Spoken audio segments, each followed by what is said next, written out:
You're standing in Cheapside at dusk on September 2nd, 1666, and the bells are still ringing. Market stalls are closing as traders count coins beneath timbered eaves and fading light. The air smells of ale, sweat, and the sharp tang of wood smoke drifting from the east. Apprentices stack crates, while horses stamp in mud thick with refuse and rain. Across the rooftops, a dull orange glow stains the lowering sky beyond the river. No one here yet understands that the fire has broken every boundary. In Pudding Lane the night before, a bakery's embers kindled hungry flame. Now that flame moves like a living beast through London's wooden veins. Houses lean above narrow lanes, their upper stories almost touching in shadow. Pitch, tar, and timber wait in walls dried by a long, relentless summer. Leather buckets hang ready by doors, tokens against a danger always near. But tonight, the wind blows hard from the east, steady and merciless. Sparks ride that wind like swarming bees over crowded roofs of thatch. By midnight, whole alleys roar as if furnaces have been opened to the sky. Families wake choking, clutching children, and stumbling into smoke-filled streets.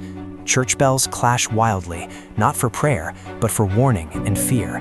Men form bucket lines at conduits, passing water hand to shaking hand. The flames outrun them easily, leaping beams and devouring stairways. Warehouses along the Thames hold oil, hemp, sugar, and brandy. When fire reaches the riverfront, barrels burst like cannon shot. Explosions hurl burning shards across wharves crowded with fleeing merchants. Boats overload with chests and bales, some sinking beneath desperate weight. The Lord Mayor hesitates, fearing ruinous claims for pulled-down houses.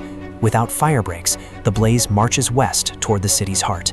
Cheapside still trades at dawn, though ash drifts down like gray snow. If you want to discover more real stories like this, dark, hidden, and rooted in history, make sure you subscribe to this channel now, because what comes next is even more shocking. And one more thing, wherever you are watching from right now, write your country's name in the comments. I want to know how far these stories are reaching around the world. Don't forget, subscribe, comment your country, and stay with us. Goldsmiths bury silver in gardens beneath hurried shovelfuls of earth. Drapers drag bolts of cloth into carts, hired at 10 times their worth. The poor carry pots and blankets, everything they own in their arms. By afternoon, the sky is a ceiling of smoke, lit red from below.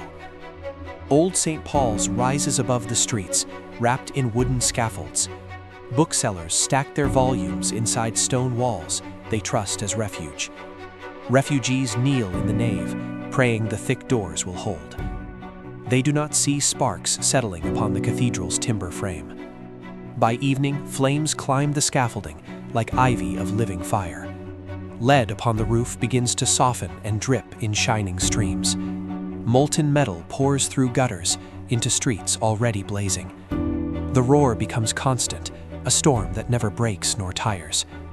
King Charles II rides out to command men with gunpowder. Houses are blasted down to carve gaps against the spreading inferno. Yet each new gust carries embers beyond every shattered wall. Night falls on thousands camped in moorfields without shelter. Children sleep upon bare earth, while mothers stare at the burning sky. Rumors whisper of foreign plots and vengeance from across the sea. Soldiers patrol to still the anger rising with the smoke. From the riverbank, Samuel Pepys watches his city consumed. He buries wine and papers, saving fragments of a vanishing world. For 3 days, the fire feeds on timber, faith, and memory. 80 churches fall, and streets known for centuries disappear. When rain finally comes, it hisses upon a wasteland of embers. A day in London, 1666, becomes the 3 days that turned London to ash.